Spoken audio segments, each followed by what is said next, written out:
Hello everyone, मैं doctor PC भुलारा। आज इस वीडियो लेक्चर में आप लोगों को ये बताऊंगा कि जो स्फीयर है, सॉलिड स्फीयर यूनिफॉर्म, जिसमें मास डिस्ट्रीब्यूशन है और जिसका रेडियस ए है और मास m है, उसके सेंटर से किसी पॉइंट जो कि बाहर भी हो सकता है, उसके अंदर भी हो सकता है, उसके सरफेस पर भी हो सकता है, पर हम ग्रेविटेशनल पोटेंशियल किस प्रकार से फाइंड आउट करते हैं। तो चलिए स्टार्ट करते हैं। मान लीजिए कोई ये सॉलिड स्फीयर है,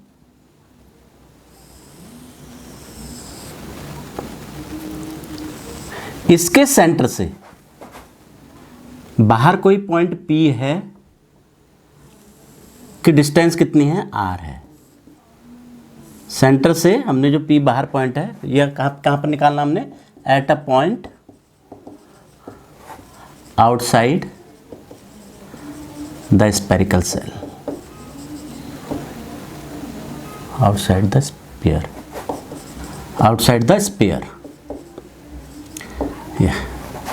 पहला पार्ट ये है। अब ये है, तो इसको फाइंड आउट करने के लिए पहले क्या हम, क्योंकि हम जानते हैं सेल क्या, ग्रेविटेशनल पोटेंशियल, ग्रेविटेशनल, इसका यूज करेंगे, gravitational potential of a spherical shell at a point P outside it. तो ये हमने पिछले वीडियो में आपको बताया था। यदि आपने वो वीडियो देखी है, ठीक है, उसका हम यहाँ पर यूज करेंगे। अगर वो वीडियो नहीं देखी है तो उसका लिंक मैं डिस्क्रिप्शन में दे रहा हूँ, आप वहाँ जाकर उसको देख लें, कि ताकि आपको समझ में आ जाएगा कि ये हमने किस प्रकार से यूज किया है, क्या है उसका। तो देखिए, चलिए, gravitational potential due to spherical shell of mass m and radius a at a distance r from its center। r क्या है, बाहर है, आउटसाइड, तो r a से बड़ा होगा, ठीक है। तो यहां से v कितना आता है, -gm/r, ये हो जाता है। इसका यूज यहाँ पर करेंगे। तो क्या करते हैं, पहले हम इसको इनफाइनाइट, क्योंकि हम डायरेक्ट -gm/r इस फॉर्मूले को लगा नहीं सकते हैं, क्योंकि ये क्या है, सॉलिड स्फीयर है जिसमें कि अंदर पूरा मास डिस्ट्रीब्यूट है यूनिफॉर्मली। तो अब पहले हमको क्या करना पड़ेगा, इस पूरे को हमको छोटे छोटे सेल में डिवाइड करना पड़ेगा। तो इनफाइनाइट सेल में मैंने डिवाइड किया, एक सेल मैंने ले लिया सेंटर से, कॉन्सेंट्रिक स्पेरिकल सेल्स में डिवाइड किया हमने। तो एक स्पेरिकल सेल मैंने उनमें से उठा लिया जिसका थिकनेस क्या है, dx है। ये कोई हमने ले लिया, ये x इसका रेडियस हो गया और ये क्या हो गया, dx हो गया, और इसका रेडियस a है स्फीयर का। तो सबसे पहले इसका मास हम फाइंड आउट कर लेंगे। ये जो एलिमेंट्री स्ट्रिप है, क्योंकि ये एलिमेंट्री स्पेरिकल सेल है, तो इस एलिमेंट्री जो स्पेरिकल सेल है, इसके मास पता होगा हमको, इसका r पॉइंट का डिस्टेंस पता है, तो हम इस फॉर्मूले का यूज कर सकते हैं इसमें।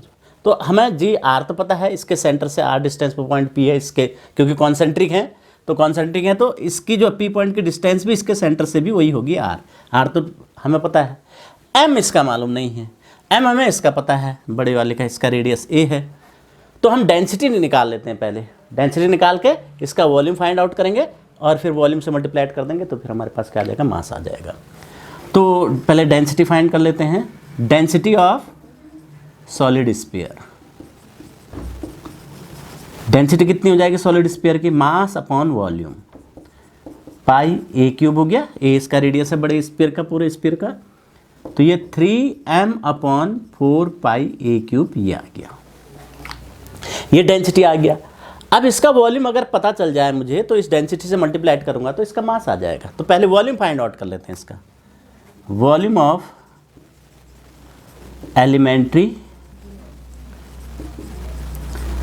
Elementary spherical shell, spherical shell जो हमने कंसिडर कर रखा है, ये एलिमेंट्री स्पेरिकल सेल, इसका वॉल्यूम कितना होगा, देखिए बाहर वाले का volume 4/3 pi x plus d x है इसका radius, outer radius. Outer radius जो इस स्फीयर का कितना है, एक्स प्लस एक्स ही हो गया, डी एक्स ही हो गया, एक्स प्लस डी एक्स हो जाएगा उसका वॉल्यूम। मैं से अंदर वाले जो स्फीयर का वॉल्यूम सब्ट्रैक्ट कर देंगे तो हमारे पास आ जाएगा। तो अंदर वाले का 4/3 पाई एक्स क्यूब, इसका रेडियस एक्स है अंदर वाले का, तो एक्स क्यूब। अब इसको सॉल्व करते हैं, 4/3 पाई कॉमन ले लेते हैं, एक्स क्यूब इसको ओपन कर दीजिए, plus d x cube plus 3x² d x plus 3x d x का whole square minus x cube. तो एक्स क्यूब से एक्स क्यूब कैंसिल हो गया। अब ये एक्स डी एक्स बहुत छोटा है, तो डी एक्स स्क्वायर को भी नेगलेक्ट कर देंगे और डी एक्स क्यूब को भी नेगलेक्ट कर देंगे। तो क्या बचेगा, इतना बच जाएगा। यानी क्या बच जाएगा, ये 4/3 pi into 3x² d x. तो 3 से 3 कैंसिल हो जाएगा, 4πx² डी एक्स हुई, वॉल्यूम आ गया। अब वॉल्यूम पता हो गया आपको और डेंसिटी पता है, डेंसिटी इंटू वॉल्यूम क्या हो जाएगा, मास आ जाएगा। तो mass of elementary spherical shell, elementary spherical shell. तो एलिमेंट्री स्पेरिकल सेल का मास कितना हो जाएगा, dm इसको हम कह रहे हैं, दैट इज डेंसिटी कितनी है, 3m/4πa³ और इसका 4πx² dx वॉल्यूम हो गया। अब मल्टीप्लाइड करेंगे तो 4 से 4 कैंसिल हो जाएगा, पाई से पाई कैंसिल हो जाएगा, 3m/a³ x² dx, ये आ गया, ये मास आ गया। अब पोटेंशियल निकालना है, तो potential, gravitational potential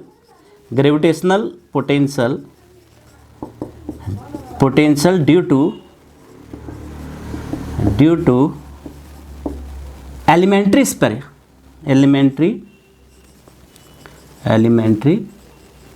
spherical shell at a point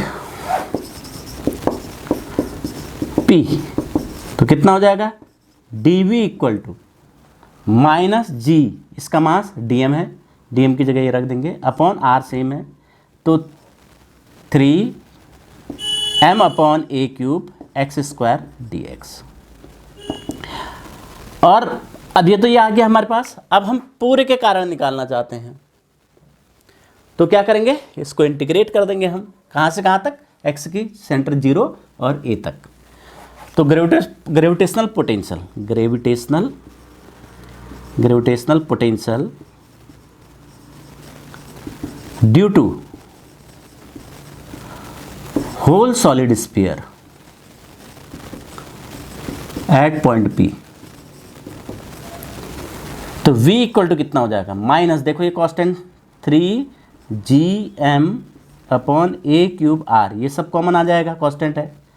यहाँ 0 से a तक इंटीग्रेट कर देंगे, x² dx equal to minus 3gm/a³ r, इसका integration x³/3, 0 to a, limit लगा दीजिए, तो minus 3gm/a³ r, a³/3, a³ से a³ कैंसिल, 3 से 3 कैंसिल, तो v इक्वल टू कितना हो गया, माइनस gm/r। देखिए सेम एक्सप्रेशन आया है ये, सिर्फ मास यहाँ पर स्पेरिकल सेल का मास था, यहाँ सॉलिड स्फीयर का मास है। तो क्या होता है, जो सॉलिड स्फीयर के कारण उसके बाहर किसी पॉइंट P जिसकी डिस्टेंस उसके सेंटर से r है, उसके लिए ग्रेविटेशनल पोटेंशियल कितना होता है, माइनस gm/r, जो कि सेम होता है gravitational potential due to spherical shell of mass m, ये होता है, और एंड रेडियस a। अब ले लेते हैं eight a point inside the sphere. मान लीजिए पॉइंट P ये अंदर यहाँ आ गया, ये P पॉइंट ये हो गया। हम क्या करते हैं, इसके सेंटर से P डिस्टेंस, जो जिसकी डिस्टेंस r है P पॉइंट की, r रेडियस का हम एक स्फीयर ड्रॉ करते हैं। ये स्फीयर ड्रॉ कर दिया हमने, तो हमारे पास इसके दो पार्ट हो जाएंगे स्फीयर के। एक तो इस स्फीयर जो अंदर का है उस स्फीयर का मास, और दूसरा जो इसके बाहर जिसका इनर रेडियस r है और आउटर रेडियस a है, ये है। तो इनके बीच में जो मास है, इस मास डिस्ट्रीब्यूशन के कारण यहाँ पर पोटेंशियल, और जो अंदर वाला जो मास डिस्ट्रीब्यूशन उसके कारण पोटेंशियल निकालेंगे और दोनों को सम कर देंगे तो नेट पोटेंशियल आ जाएगा। अब इसके लिए बाहर जो मास डिस्ट्रीब्यूशन है ये, जिसका इनर रेडियस r है और आउटर रेडियस a है, उस स्पेरिकल सेल का, थिक स्पेरिकल सेल का हम क्या निकालते हैं, ग्रेविटेशनल पोटेंशियल निकालते हैं यहाँ पर। तो इसके लिए क्या करते हैं, हम एक कॉन्सेंट्रिक स्पेरिकल सेल, इसको बहुत सारे कॉन्सेंट्रिक स्पेरिकल सेल में हम डिवाइड कर देते हैं, इनफाइनाइट, यहाँ से लेके यहाँ तक का, यहाँ से लेके यहाँ तक का। तो एक जो है हम उसमें से स्पेरिकल सेल कंसिडर कर लेते हैं। तो ये हमने x डिस्टेंस पर, x रेडियस का हमने स्पेरिकल सेल कंसिडर कर लिया, जिसकी मोटाई क्या है, dx है, और जिसका मास dm है, और जो अंदर जो है मास डिस्ट्रीब्यूशन है, सपोज उसका मास क्या है, m डैश है। तो हम पहले इसके लिए निकालते हैं, पहले बाहर वाले का निकालते हैं। तो बाहर वाले का कैसे निकालेंगे, पहले हम इसकी तो डेंसिटी पता है हमको, density of sphere, density of sphere क्या है, सॉलिड स्फीयर की डेंसिटी क्या है, इसका मास m है पूरे का, अपॉन इसका वॉल्यूम 4/3 पाई a क्यूब हो जाएगा, that is equal to 3m upon 4 pi a cube हो जाएगा।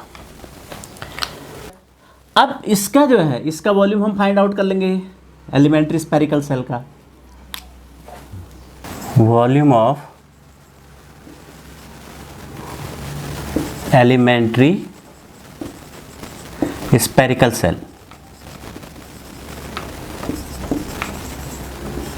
तो स्पेरिकल सेल जो है ये, इसका जो है हम वॉल्यूम निकाल रहे हैं, तो कितना हो जाएगा, दैट इज इक्वल टू,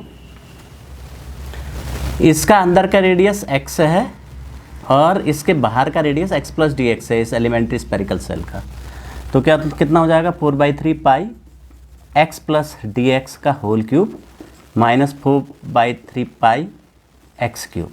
अभी निकाला था हमने, इसको सब्ट्रैक्ट ओपन करके, इसको कॉमन लेके, इसको ओपन करके x क्यूब कैंसिल हो जाएगा, डी एक्स स्क्वायर को हमने एलिमिनेट कर दिया, तो ये आ गया था 4 pi x square d x, ये वॉल्यूम आ गया। अब डेंसिटी स्फीयर की पता है, mass of spherical shell, mass of elementary spherical shell, spherical shell. तो डेंसिटी को हम वॉल्यूम से मल्टीप्लाई कर देंगे, मास आ जाएगा।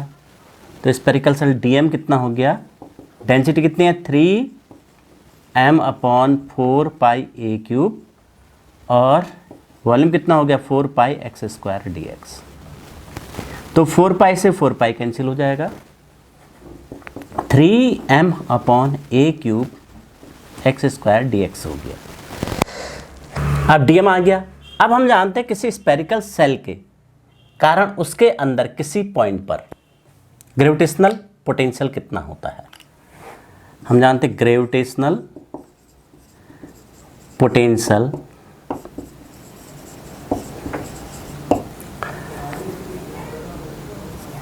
at a point inside the spherical cell। अब स्पेरिकल सेल के अंदर कितना होता है, देखो ये स्पेरिकल सेल है, इसके अंदर कितना हो जाएगा ग्रेविटेशनल पोटेंशियल P पॉइंट पर, ये अंदर है, ये पॉइंट P इस सेल के अंदर है, अंदर क्या होता है, माइनस G इसका मास, सेल का मास कितना है dm, अपॉन इसका रेडियस क्या है, अपॉन रेडियस आता है, कांस्टेंट वैल्यू होती है, तो इसका रेडियस क्या x है, अपॉन x, हर पॉइंट पर जो हर जगह इसके अंदर जो है इतना होगा।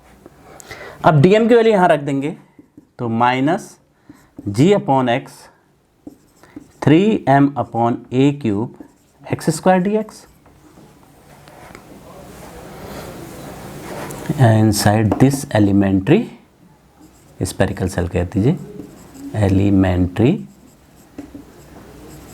स्पेरिकल सेल, ये हो गया। अब ये कितना बचेगा, minus 3gm upon a cube x D x. अब इसके कारण हमारे पास मिल गया, इस स्पेरिकल सेल के कारण हमारे पास ग्रेविटेशनल पोटेंशियल मिल गया P पर। तो अब इस सेल के कारण नहीं चाहिए, बल्कि हमको पूरे जो थिक स्पेरिकल सेल है इसके कारण चाहिए। तो इसको इंटीग्रेट कर देंगे कहाँ से कहाँ तक, R से लेके कैपिटल A तक, R से लेके A तक इसको है इंटीग्रेट कर देंगे। तो V आ जाएगा gravitational potential due to outer thick spherical cell, outer thick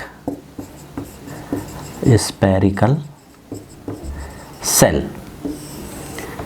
that is equal to, इसको हम V1 कह दे रहे हैं, V1 इक्वल टू, इसको इंटीग्रेट कर दो -3gm अपॉन ए क्यूब, ये तो कांस्टेंट बाहर आ जाएगा, इंटीग्रेशन a टू r हो जाएगा, r to a, x dx हो गया, r से तक हम इंटीग्रेट कर देंगे, x की वैल्यू मिनिमम r है और मैक्सिमम ये है, -3gm अपॉन ए क्यूब, इसका इंटीग्रेशन x²/2, लिमिट लगा देंगे r टू a, तो ये हो जाएगा -3gm upon a cube, 2a cube हो जाएगा, a² लिमिट लगाई -r², ये हो गया। ये तो इसके कारण हमारे पास P पॉइंट पर ग्रेविटेशनल पोटेंशियल आ गया। अब हमको V2 निकालना, V2 किसके कारण है, जो ये R रेडियस का जो स्फीयर है, सॉलिड स्फीयर है, इसके कारण इसके सरफेस पर, और हम इस सरफेस पे जानते हैं कितना होता है, -gm/r होता है, तो इसका डायरेक्ट हम निकाल देंगे। देखिए इसका मास m डैश हमने मान रखा था, मास कितना हो जाएगा, पहले ग्रेविटेशनल पोटेंशियल लिख देते हैं, इसका gravitational potential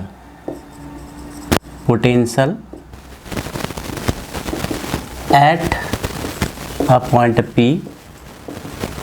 due to inner solid sphere,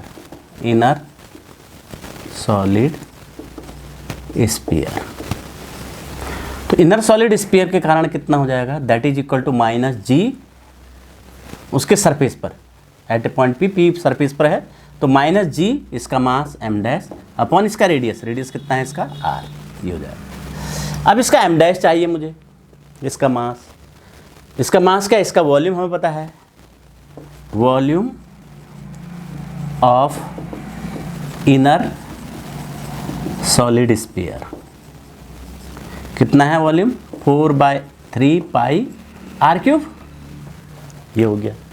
volume पता है, डेंसिटी हमने अभी फाइंड आउट की थी, तो डेंसिटी को वॉल्यूम से मल्टीप्लाई कर देंगे तो क्या आ जाएगा, mass of inner solid sphere m dash equal to कितना था हमारे पास, वॉल्यूम कितना 3m अपॉन 4 पाई a³, ये सॉरी डेंसिटी इतनी थी 3m अपॉन 4 पाई a³ इंटू 4/3 पाई r³, वॉल्यूम से मल्टीप्लाई कर दिया, 4 से 4 कैंसिल, 3 से 3 कैंसिल, पाई से पाई कैंसिल, तो m अपॉन a³ r³ हो गया। इसकी वैल्यू यहाँ रख दीजिए, m डैश की वैल्यू, तो ग्रेविटेशनल पोटेंशियल कितना हो जाएगा, इसको हम कह देते हैं V2, gravitational potential at a point P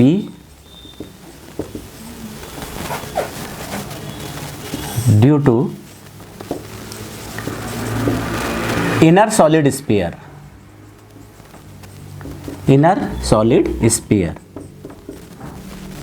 कितना हो जाएगा, V2 equal to -gm upon r, m upon a³ r³, तो एक r से r कैंसिल हो जाएगा, तो V2 इक्वल टू कितना, gm अपॉन a³ r², ये इतना आ जाएगा, ये V2 आ गया, ये V1 आ गया। तो अब पूरे इसके कारण, पूरे सॉलिड स्फीयर के कारण पॉइंट P पर कितना होगा ग्रेविटेशनल पोटेंशियल, तो कितना हो जाएगा, gravitational potential due to whole solid sphere,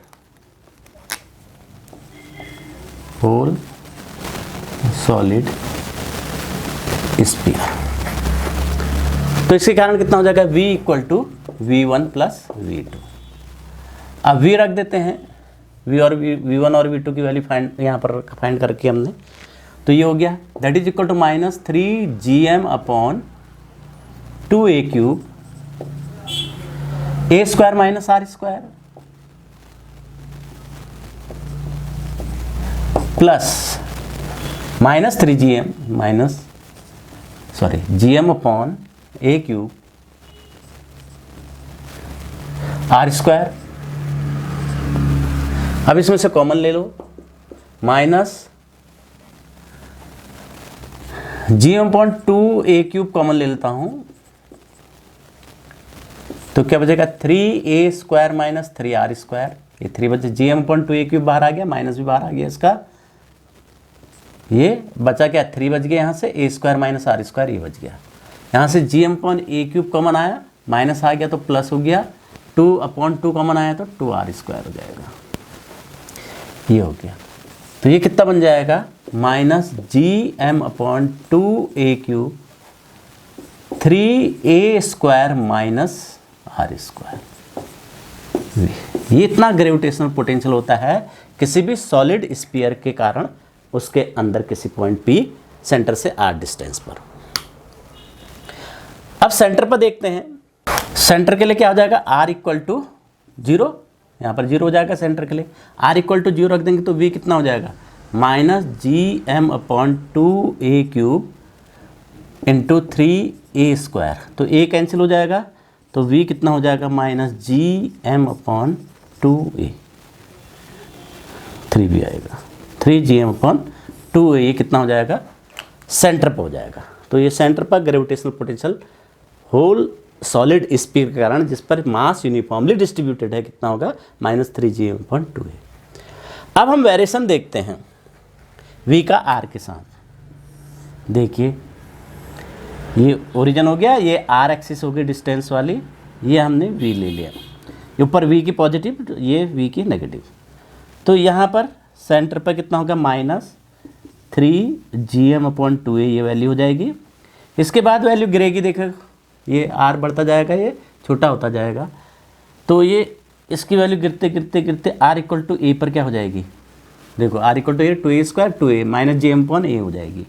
तो यहाँ पर माइनस gm अपॉन a हो जाएगी, ये सपोज क्या है, माइनस gm अपॉन a है। तो यहाँ तक आएगा ये अंदर, फिर इसके बाहर जो है क्या होता है, माइनस gm अपॉन r, ये हाइपरबोलिकली डिक्रीज हो जाएगा, माइनस gm अपॉन r होता है v इक्वल टू। तो इस प्रकार से इसका वेरिएशन होता है, यहाँ पर मैक्सिमम होगा सेंटर पर, फिर ये इस प्रकार से 0 की ओर टेंड होगा। तो ये था gravitational potential due to uniform solid sphere of radius a at mass m। आप लोगों को ये समझ में आया होगा, यदि ये समझ में आया तो इस वीडियो को लाइक करें और अधिक से अधिक शेयर करें, और चैनल पर नए हैं तो चैनल को सब्सक्राइब करें, और साथ में जो बेल आइकन है उसको भी क्लिक करें, ताकि जो भी वीडियो हम अपलोड करें तो आपको उसका नोटिफिकेशन मिलता रहे। Thank you, bye bye.